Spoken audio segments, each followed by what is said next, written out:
আসসালামু আলাইকুম প্রিয় শিক্ষার্থীরা, আশা করি তোমরা সবাই ভালো আছো। তো আজকে এই ভিডিও টিউটোরিয়াল ক্লাসে আমি মেইনলি যারা তোমরা এই যে ইন্টারমিডিয়েটে অধ্যয়নরত আছো বিজ্ঞান বিভাগে এবং সামনে যে অ্যাডমিশন টেস্ট দিবে তাদের জন্য খুবই গুরুত্বপূর্ণ একটি কনসেপ্ট, সেটা হচ্ছে পর্যাবৃত্ত গতি বা রোটেশনাল মোশন।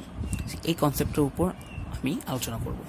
সো এই কনসেপ্টটা আলোচনা করার আগে আমি কেন এই কনসেপ্ট আলোচনা করবো তা একটু দেখা যাক। আমাদের অনেক সময় পরীক্ষায়, বিশেষ করে ইঞ্জিনিয়ারিং ইউনিভার্সিটি যখন পরীক্ষা দিতে যাবে, দেখবে এরকম অঙ্ক আসে মাঝে মাঝে, বুয়েট বলো, চুয়েট বলো, রুয়েট বলো, কুয়েট বলো, এমএসটি বলো, বুটেক্স বলো। ইভেন এই টার্মটা খুবই ইম্পর্টেন্ট, কারণ কি এই বছর অনেক ভার্সিটিতে লিখিত চালু হয়েছে। সো দ্যাটস যে লিখিত হবে, সো দ্যাটস এই ধরনের কোশ্চেন আসতে পারে যে 1 কেজি ভর বিশিষ্ট একটি পাথরকে একটি সুতার সাহায্যে বেঁধে পাথরটিকে উলম্ব তলের সাথে 0.5 মিটার ব্যাসার্ধ বিশিষ্ট বৃত্তাকার পথে এত মিটার পার সেকেন্ড বেগে ঘোরানো হচ্ছে। তখন তোমাকে বলবে যে এই অবস্থায় পাথরটির সর্বোচ্চ বিন্দু, সর্বনিম্ন বিন্দু কেন্দ্রের সাথে সমান অবস্থান করে যে অবস্থান থাকে সেই অবস্থানে সুতার টান কত হবে, ভ্যালোসিটি কত হবে, অনেক কিছু চাইতে পারে। সো আসলে এই অঙ্কগুলো আসলে আমরা কীভাবে করবো, অনেকে তোমার ডিরেক্ট সূত্র মুখস্থ করে। তো আমি সূত্র মুখস্থ না করে কনসেপ্ট বুঝাবো, যাতে তোমরা ইজিলি পরীক্ষায় সূত্রটা আসলে কীভাবে আসছে তা তোমরা ধরতে পারো। ওকে, ধরো মনে করো এই একটা বস্তু, এবং এই বস্তুটা মনে করো ও পয়েন্ট থেকে একটা রশি সাথে আবদ্ধ আছে এবং একে কেন্দ্র করে আমি একে এভাবে ঘোরাচ্ছি। সো ঘোরালে কী হবে, একটি সাপোজ মনে করো বৃত্তাকার পথ তৈরি হলো। সাপোজ ফর এক্সাম্পল, আমার যদি এটা সুন্দর হয়নি তো আমি এখানে আরেকবার নিচ্ছি।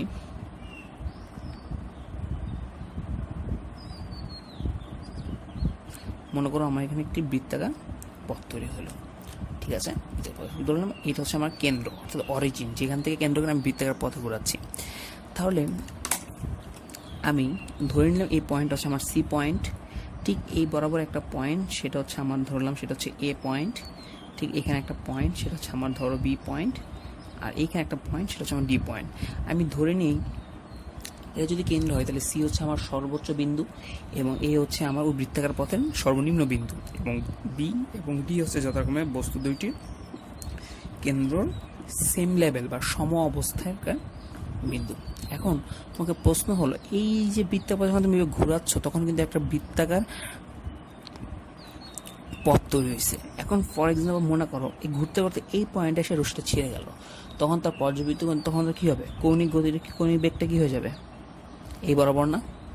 আচ্ছা, এখন বলতে পারো ভাই এটা কেন আপনি পর্যাবৃত্ত গতি বললেন? কারণ দেখো এইখান থেকে তুমি যদি যাত্রা শুরু করো সেটা ঘুরে আবার এই জায়গায় চলে আসছে, দ্যাটস ওয়াই এটাকে বলা হয়েছে ভাই কি, পর্যাবৃত্ত গতি। তাহলে যদি কোনো মুহূর্তে বস্তুটি রশ্মিটি ছেড়ে যায় তাহলে তার গতি কী হবে, এই বরাবর হয়ে যাবে। এই কেসে তুমি অয়ার বাদে তুমি রডও নিতে পারো। অনেক সময় দেখা যাচ্ছে, দেখবা যে রডের মধ্যে কিছু একটা কেন্দ্র, এখানে একটা জিনিস আটকানো থাকে, এইভাবে ঘুরতে থাকে, তখন কি একটা বৃত্তাকার পথ তৈরি হয় না? অবশ্যই কি বৃত্তাকার পথ তৈরি হয়। তাহলে এই সি বিন্দুতে এখানে একটা ভ্যালোসিটি থাকবে, সেটা হচ্ছে আমার ভি অফ সি, এই অংশ যেটা থাকবে সেটা হচ্ছে আমার বি অফ বি, এই জায়গায় যেটা সেটা হচ্ছে বি অফ ডি। তার মানে দেখতে পাচ্ছি যে কোনো মুহূর্তে ওই অবস্থায় বা এই সিস্টেম বা এই মাধ্যম ওই বস্তুটার অবস্থান হচ্ছে ওই অবস্থানের বৃত্তাকার পথের সাপেক্ষে স্পর্শ বরাবর।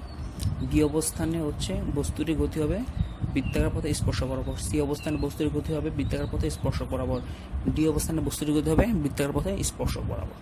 আচ্ছা, আমি লেটস নাও সাপোজ আমি ধরে নিলাম পি একটা পয়েন্ট, এই পয়েন্টটা যেটা মনে করো এই সর্বনিম্ন বিন্দুর সাথে একটা থিটা অ্যাঙ্গেল ক্রিয়েট করছে। আমি ধরে নিলাম এই বৃত্তাকার পথটুকুর ব্যাসার্ধ, যে বৃত্ত তৈরি ব্যাসার্ধ হচ্ছে আমার আর, এই ব্যাসার্ধ হচ্ছে আমার আর। এখন প্রশ্ন হলো, এই যে এই পয়েন্টটাতে এখানে আমার একটা বস্তু আছে, এইখানকার সুতার টান কত, অর্থাৎ এটা তো একটা সুতার সাহায্যে ঘুরতেছে, দ্যাটস ওয়াই এখানে একটা সুতা আছে। আর এই জায়গায় সবসময় জি কোথায় কাজ করবে, বা নিচের দিকে কাজ করবে, জি এর ডাইরেকশনটা অলওয়েজ হবে নিচের দিকে। ওকে, তাহলে এই যে এই জায়গায় যে সুতার সাহায্যে ঘুরতেছে সেই সুতার কর্তৃক সুতার টানটা কত, এটা তোমাদের পরীক্ষা বের করতে বলবে। তো তার আগে চলো তাহলে আমরা আগে বের করে ফেলি। তো অনেকে ডিরেক্ট সূত্র মুখস্থ করে, তো সূত্রটা কি সেটা আমি বলতে চাই, সেটা আমি এখানে প্রমাণে দেখাচ্ছি, বাট আমি সূত্র মুখস্থ না করে কনসেপ্ট বুঝাবো। যখনই এরকম প্রবলেম পাবা তখন তুমি ফ্রি বডি ডায়াগ্রাম আঁকবা। ফ্রি বডি ডায়াগ্রাম কীভাবে মনে করো, দেখো এই বরাবর আছে, আমি ধরে নিলাম এই বরাবর, এটা হচ্ছে আমার সেম অরিজিন।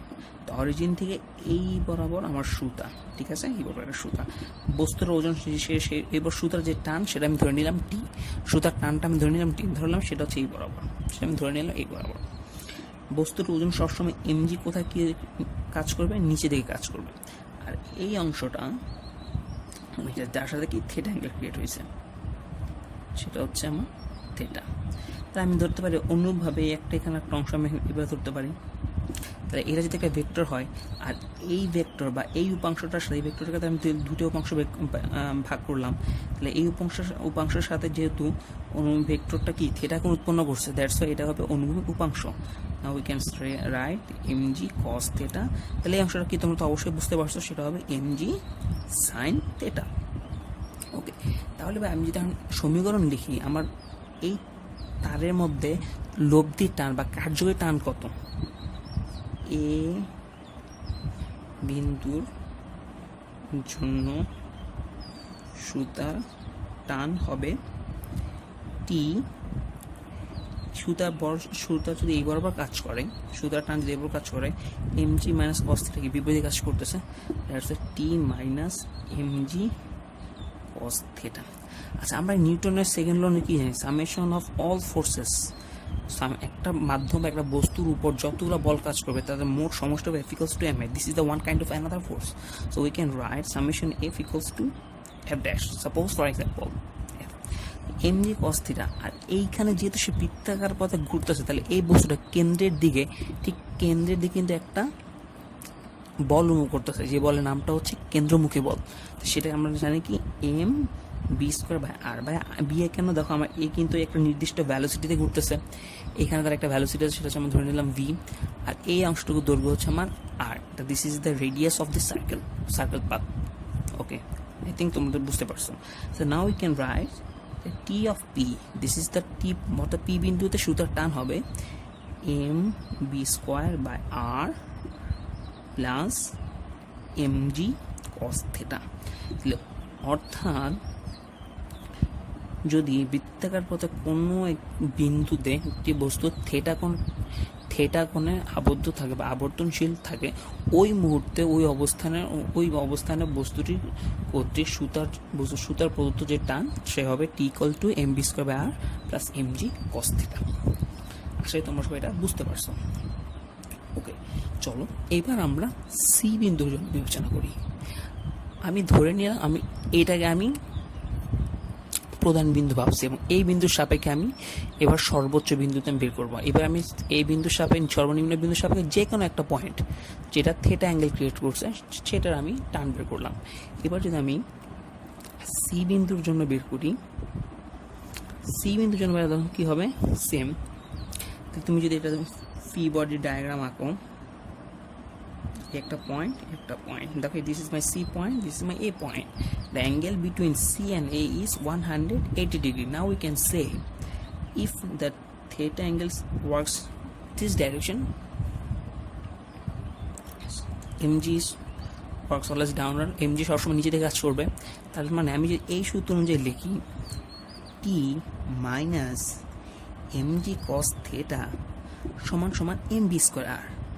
তুমি বলতে পারো ভাই এখানে কেন শুধু লিখলেন? হ্যাঁ ভাই দেখো, এইখানে তুমি এই অংশটুকু বিবেচনা করো, এই কিন্তু এইভাবে ঘূর্ণনশীল অবস্থা, অর্থাৎ এখানে ঘূর্ণনশীল। তার মানে কি, এখানে কিন্তু সে একটা কেন্দ্রকে বল মুভ করতেছে, আর এখানেও কিন্তু সুতা আছে, সুতার কিন্তু একটা টান অবশ্যই আছে, সেটা হবে T equal to minus mg cos theta. But আপনি এখানে দেখেন টি অ্যাঙ্গেলটা কত, কস 180 ডিগ্রি। আমরা জানি কস 180 ডিগ্রি মান হচ্ছে ভাই কত, -1। That means minus T plus mg equal m B square by r. তার পরের লাইনে লিখতে পারবো m B square by R minus m g. This is the tension of C at point C. Now we can say যে C বিন্দুতে আমার সুতার টান হচ্ছে m B square by R minus m g. Have you understand? I think তোমরা এটা বুঝতে পারছো। আমি তোমাদের জন্য আগে এরকম একটা লেকচার কিছু কনসেপ্ট বের করে দেখেছিলাম, এই যে ঠিক আছে, এখানে আমি আরো ইলাবোরেটলি বুঝাইলাম। এবার চলো আমরা বি বিন্দুর জন্য বের করে ফেলি। বি বিন্দু, আচ্ছা এখানে আমি ভ্যালোসিটি বের করছি, তাই ভ্যালোসিটি বের করার আগে আমি তোমাদেরকে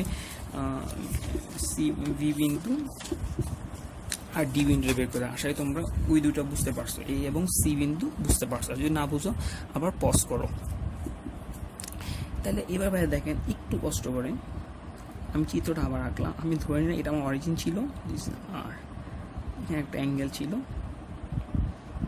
P point, this is my angle V point, C A D point. তাহলে বি পয়েন্টে আমার বি যখন বস্তুটা বি অবস্থান আছে তখন বস্তুটার বেগ হবে বৃত্তাকার পথে স্পর্শক বরাবর, ঠিক আছে, বি বি অফ বি। এই পয়েন্টে টেনশন কত হবে? That tension of B, the T of B minus mg cos theta. আমরা কিন্তু ওই যে থিটা অ্যাঙ্গেলে, কারণ এগুলো কিন্তু ভাই সবগুলো থিটা ক্রিয়েট করছে, এটাও থিটা, এটাও তাই cos 180 ডিগ্রি cos 0, এগুলো তো একটা থিটা না। দ্যাটস আমরা এই থিটা অ্যাঙ্গেলকে থিটা ধরে আমরা যেই কনসেপ্টটা শিখেছি সেইটাকে আমরা মেইন সূত্র ধরে সবগুলো অ্যাঙ্গেলের জন্য বের করতে পারবো। T minus mg cos equals to same m B square by r. Sorry, but now একটু লক্ষ্য করো, মূল পয়েন্ট আর সর্বোচ্চ পয়েন্ট যেটাই বললো, যে বোথ পয়েন্টের সাথে কিন্তু বি পয়েন্টের অ্যাঙ্গেল কিন্তু 90 ডিগ্রি। তো আমরা জানি cos 90 ডিগ্রি মান হচ্ছে কত? 0। তাহলে T of B, tension of B D P point minus m g cos 90 degree equals to mb square by r. Now we can say the value of t of b equals to mb square r, and this is also the same value of d point. That means the tension of b and d are equal.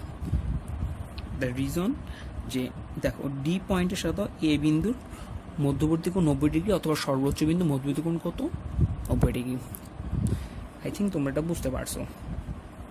ওকে, এই তো গেল concept. তার মানে আমরা কি শিখলাম?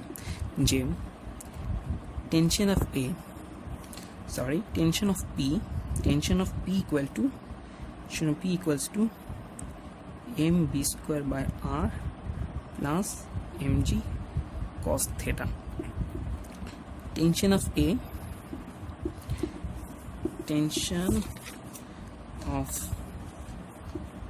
O, আমি মানে এটা বের করে নাই, সি বিন্দুটা আছে এটা বের করতেছি। তাই দেখো tension of C equals to কত হবে? mb square by R minus mg। আচ্ছা এবার চলো আমরা ওর সাপেক্ষে অর্থাৎ এ বিন্দুতে ধরি, এ বিন্দুতে বের করি। আমরা কিন্তু এই বিন্দুকে মেন বিন্দু ধরে হিসাব করে সবগুলো বের করতেছিলাম। তাহলে দেখো tension of A point minus mg, দেখো ওর নিজের মধ্যে নিজের সাথে নিজেই আছে, তার সাথে cos থিটা মান কত হবে? অবশ্যই 0 ডিগ্রি। তো উই ক্যান সে, আচ্ছা এ বিন্দুতে, হ্যাঁ এ বিন্দুতে a minus mg cos 0 degree equal to mb square by r. Cos 0 degree মানে হতো 1, the tension of a minus mg equal to mb square divided by r. So now we can write t of a equal to mb square by r plus mg, and this is the value of tension at point a.